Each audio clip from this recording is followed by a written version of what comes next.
என் தங்கப்பிள்ளையே, இன்று இரவு 12 மணிக்குள் இந்த வராகி என் வாக்கினை நீ கேட்டு விடுவாயானால், என் தங்கமே, உன்னுடைய கனவில் உன் வராகி அம்மா நான் இந்த ரூபத்தில்தான் தோன்றப் போகின்றேன். நான் தோன்றப் போகின்ற ரூபம் எதுவென்று உனக்கு சொல்வதற்காகவும், என் குழந்தை, அதில் குறிப்பாக இன்று தோன்றுவதற்கான காரணம் என்னவென்பதையும் உனக்கு உணர்த்துவதற்காக உன் அம்மா நான் வந்திருக்கின்றேன். எதற்காக இன்று தோன்றப் போகிறேன் என்பது நீயே நன்கு அறிந்த உண்மைதான். இன்று வளர்பிறை பஞ்சமி இரவு. என் தங்கமே, இந்த இரவில் நான் உன் கண்களில் பட்டுவிட்டேன் என்றால் அது நீ செய்த மிக பெரிய புண்ணியத்தினுடைய பலனாக உனக்கு கிடைத்திருக்கின்றது என்பதனை நீ புரிந்து கொள்ளலாம். எல்லோருக்கும் அத்தனை எளிதாக இது போன்ற வாய்ப்பு கிடைத்து விடாதல்லவா? எல்லோராலும் இதனை எளிதாக கண்டுவிட முடியாதல்லவா? இந்த வராகி உன் கண் முன்னால் ஒவ்வொரு முறை வரும் பொழுதும் ஏதோ ஒரு அதிசயம் உன் வாழ்க்கையில் நடந்து கொண்டுதான் இருக்கின்றது. அது நல்ல விஷயமோ அல்லது கெட்ட விஷயமோ, எதை சார்ந்ததாக இருந்தாலும் ஏதாவது ஒன்று நடப்பது உறுதியாகி விட்டது என்பதனை நீ புரிந்து கொண்டால், உன் தாயானவள் என்னை இந்த பஞ்சமி இரவில் நீ தவிர்த்து விட மாட்டாய். என் தங்கமே, நீ இதனை சாதாரணமாக நினைக்க வேண்டாம். அம்மா ஏதோ சொல்கிறாள் என்று நீ அதனை சாதாரணமாக எண்ணிவிட வேண்டாம். ஏனென்றால் நான் ஒரு விஷயத்தை நடத்த வேண்டும் என்று இன்று வந்திருக்கின்றேன். என் குழந்தைக்கு மனதிற்குள் இருக்கின்ற ஒரு விஷயத்தை நான் புரிய வைக்க வேண்டும் என்று வந்திருக்கின்றேன். அதற்கு இந்த வராகி அம்மா இப்பொழுது உன்னிடத்தில் எதுவும் சொல்லப் போவதில்லை. மாறாக உன்னுடைய கனவில் தோன்றி அம்மா இன்று உனக்கு நல்லதொரு விஷயத்தை சொல்லப் போகின்றேன். நான் உன் கனவில் தோன்றும் பொழுது என் குழந்தை, நிச்சயமாக நீ என்னோடு பேசுவாய்.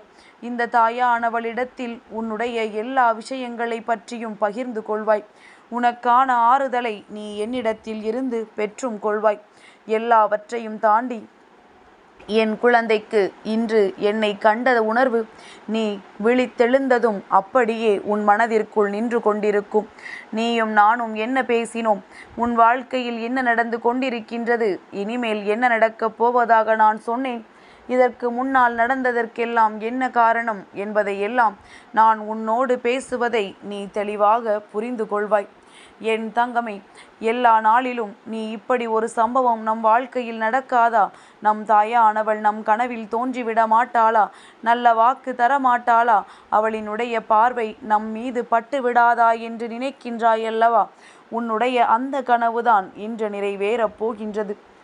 என் குழந்தையே, நீ உன்னுடைய கனவு உனக்கு நிறைவேறி விட்டது என்றால், அதிலும் உன் வாழ்க்கையில் நேரடியாகவே இந்த தாயானவள் முழுமையாக வந்துவிட்டாள் என்றால், அது ஒன்றே போதும் என்று நீ நினைக்கின்றாயல்லவா? நிச்சயமாக நீ நினைப்பதை அம்மா உனக்கு அப்படியே உன் வாழ்க்கையாக மாற்றி காட்டப் போகின்றேன். என் குழந்தை, என்னை கண்டால் உன் வாழ்க்கையில் இருக்கின்ற பிரச்சனைகள் எல்லாம் பாதி சரியாகிவிடும் என்று நீ நினைக்கின்றாயல்லவா? இதற்கு மேல் எதுதான் உன் வாழ்க்கையில் மிச்சம் இருக்கின்றது என்று நினைக்கின்ற அளவிற்கு சோதனைகள் உன்னை புரட்டி எடுத்து விட்டது. இனிமேல் கஷ்டப்படுவதற்கும் காயப்படுவதற்கும் துக்கப்படுவதற்கும் துயரப்படுவதற்கும் என்று எதுவுமே இல்லை. எல்லாவற்றையும் பார்த்தாயிற்று. இதற்கு மேலும் பார்ப்பதற்கென்று எதுவும் இல்லை. இனி நமக்கு செய்வதற்கென்று யாரும் இல்லை என்கின்ற மனநிலைக்கு நீ வந்து விட்டாய். இனி தெய்வம் ஒன்றே கதி. தெய்வத்தின் வழி நின்று நம் வாழ்க்கையை நாம் காப்பாற்றி கொள்ள வேண்டும் என்று நீ நினைத்து விட்டாயல்லவா? என் தங்கமே, இந்த எண்ணம் உன்னை இன்று இந்த வராகியின் முன் கொண்டு வந்து நிறுத்தி இருக்கின்றது. அதிலும் குறிப்பாக இந்த பஞ்சமி இரவில் என் பிள்ளை என்னை காண்கின்ற பாக்கியத்தை முழுமையாக அடைந்திருக்கின்றாய். நான் இன்று உன்னுடைய கனவில் தோன்றப் போகின்ற ரூபம் இப்பொழுது இதோ கண்டு கொண்டிருக்கின்றாய் அல்லவா? இந்த ரூபம் இந்த தாயானவளின் உண்மையான ரூபம். நான் கருப்பு வண்ணத்தில் உன்னை காண வருவேன்.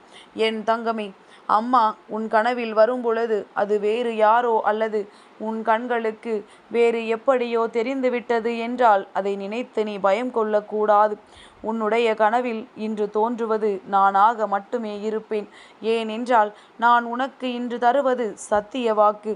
நான் ஒரு முறை சொல்லிவிட்டேன் என்றால் அதிலிருந்து ஒருபொழுதும் நான் பின்வாங்க மாட்டேன். உன்னுடைய கனவில் தோன்றி இன்று உன்னோடு நல்ல விஷயங்களை பேசப் போவது நான் மட்டுமே என்பதனை நீ புரிந்து கொண்டால் போதும். என் குழந்தை, நீ உன்னுடைய தீபத்தில் அம்மா காட்சி கொடுப்பாளா, அல்லது நீ வைக்கின்ற நெய்வேத்தியத்தில் அம்மா காட்சி கொடுப்பாளா?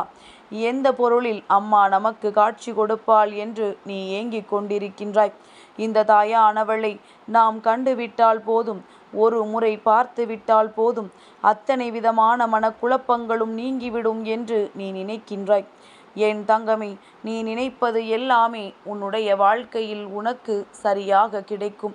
அவை எல்லாம் உனக்கு சரியாக நடக்கும். அப்படி நடக்கும் பொழுது நீ ஒரு விஷயத்தை தெளிவாக புரிந்து கொள்வாய். அது என்ன தெரியுமா? இந்த வாழ்க்கை இத்தனை நாளும் உனக்கு மறைத்து வைத்த பல விஷயங்களை வெளிக்கொண்டு வந்திருக்கின்றது. இத்தனை நாளும் ஒரு முகமூடி வாழ்க்கைக்குள் நீ வாழ்ந்து கொண்டிருந்தாய். ஆனால் இப்பொழுது அதிலிருந்து நீ வெளியே வந்து விட்டாய். ஒருவருக்கும் உனக்கும் இடையில் இருக்கின்ற பிரச்சனைகள் பேசாத வரை அது பிரச்சனைகளாக மட்டுமே இருந்து கொண்டிருக்கும். எப்பொழுது அதை பேசி தீர்க்கின்றோமோ அப்பொழுதுதான் அவை பிரச்சனைகள் இல்லாத சூழ்நிலையை உருவாக்கி, அது மட்டுமல்லாமல் மனதில் இருக்கின்ற விஷயத்தை எல்லாவற்றையுமே வெளியே கொண்டு வந்து எல்லா பிரச்சனைகளுக்கும் முடிவு கொண்டு வந்து சேர்க்கும். என் குழந்தை, இப்பேற்பட்ட உன் வாழ்க்கை இனிமேல் எப்படி இருக்கும் என்று அம்மா உன் கனவில் தோன்றி உனக்கு நல்ல வாக்கு தருவேன். என் பிள்ளை, உணர்ந்தது நீ ஏராளம், உனக்கு புரிந்தது தாராளம் என்கின்ற அளவிற்கு வாழ்க்கையில் கஷ்டங்களை கடந்து கடந்து வந்துதான் இந்த நிலைமையில் நின்று கொண்டிருக்கின்றாய். இன்னமும் உனக்கு சோதனைகளை கொடுப்பவர்கள் நிறைய பேர் அங்கே காத்து கொண்டிருக்கின்றார்கள். என் தங்கமே, உன்னுடைய இல்லத்திற்குள்ளேயே சில பிரச்சனைகள் உன்னை சூழ்ந்து வந்தால் அதை நிச்சயமாக உன்னால் தாங்கிக் கொள்ள முடியாதல்லவா? அந்த பிரச்சனைகளுக்கு முடிவு தேட வேண்டும் என்று நீ நினைக்கின்றாய். என் தங்கமே, எல்லாவற்றையும் ஒரு முறை கடந்து வர வேண்டிய கட்டாயம் உனக்கு நிச்சயமாக இருக்கின்றது. ஆனால் மீண்டும் மீண்டும் இதே காயத்தை உனக்கு அவர்கள் கொடுப்பார்களானால் நீ இறங்கி போக வேண்டிய அவசியம் ஒரு பொழுதும் இல்லை. உன் மீது தவறு இல்லாத பட்சத்தில் யாருக்கும் எந்த பதிலையும் தெரிவிக்க வேண்டிய அவசியம் உனக்கு ஒரு பொழுதும் இல்லை என்பதனை நீ புரிந்து கொள்ள வேண்டும். என் தங்கமே, தவறு செய்தாலுமே கடவுளுக்குத்தான் பயப்பட வேண்டும், சாதாரண மனிதனுக்கு அல்ல. ஏனென்றால் உனக்கு தண்டனையை கொடுக்கக்கூடிய உரிமையை நான் யாருக்குமே கொடுக்கவில்லை. தெரிந்து செய்தாலும் சரி, தெரியாமல் செய்தாலும் சரி, அதற்கு தண்டனையை கொடுப்பதற்கு நான் மட்டுமே வருவேன் என்பதனை நீ புரிந்து கொள். அதனால் உனக்கு கிடைக்கின்ற பிரச்சனைகள், தண்டனைகள் எல்லாவற்றிற்குமே நான் மட்டுமே பொறுப்பாவேன் என்பதனை நீ புரிந்து கொண்டால் போதும். என் தங்கமே, இத்தனை நாளும் சுற்றி சுற்றி வருகின்றவர்கள் ஏன் சில நாட்களாகவே நம் பக்கம் திரும்பாமல் இருக்கிறார்கள் என்ற சந்தேகம் உனக்கு வருமல்லவா? அந்த சந்தேகம்தான் நீ அவர்கள் செய்கின்ற, உனக்கு கொடுக்கின்ற பிரச்சனைகளுக்கான மிக பெரிய உச்சகட்டம் என்பதனை அந்த நேரத்தில் நீ புரிந்து கொள்ளலாம். என் குழந்தை, நீ ஒவ்வொன்றையும் ஒவ்வொரு நாளும் செய்ய வேண்டும் என்று மனதிற்குள் எண்ணும் பொழுதெல்லாம் நீ ஒரே ஒரு விஷயத்தை மட்டும் எண்ண மறந்து நிற்கின்றாய். அது என்னவென்றால், எல்லோருமே எப்பொழுதும் ஒன்றாக இருப்பதில்லை. பச்சோந்தி நிறத்தை மாற்றுவது போல தன்னுடைய குணத்தை நேரத்திற்கு ஏற்றாற் போல மாற்றி கொள்ளக்கூடிய மனிதர்கள் இங்கே அதிகம் இருக்கின்றார்கள். இந்த மனிதர்களுக்கு மத்தியில் நீ வாழ்ந்து கொண்டிருக்கின்றாய் என்பதை முதலில் புரிந்து கொள் என் தங்கமே. அதனால் இந்த மனிதர்களினுடைய எண்ணங்களுக்கு ஒரு நாளும் உன் வாழ்க்கையை நீ பலிகாடாக ஆக்கிவிடாதே. அவர்கள் சொல்வதை எல்லாம் செய்ய வேண்டும் என்ற கட்டாயம் உனக்கு ஒரு பொழுதும் இல்லை. உனக்கு எது சரி என்று படுகின்றதோ அதை மட்டுமே நீ செய்து கொண்டு, இந்த வாழ்க்கை உனக்கு என்ன தர காத்து கொண்டிருக்கின்றதோ அதை மட்டும் பெறுவதற்கு உன்னுடைய மனதை நீ தயார் நிலையில் வைத்துக்கொள். எது கிடைத்தாலும் சந்தோஷம், என்ன நடந்தாலும் சந்தோஷம் என்ற மனப்பக்குவத்தில் அதை ஏற்றுக்கொள்வதற்கு நீ எப்பொழுதுமே தயாராக இருந்து கொண்டிரு. என் தங்கமே, உன்னுடைய வாழ்க்கை இனி உன் கையில் அழகாக பூக்கப் போகின்றது.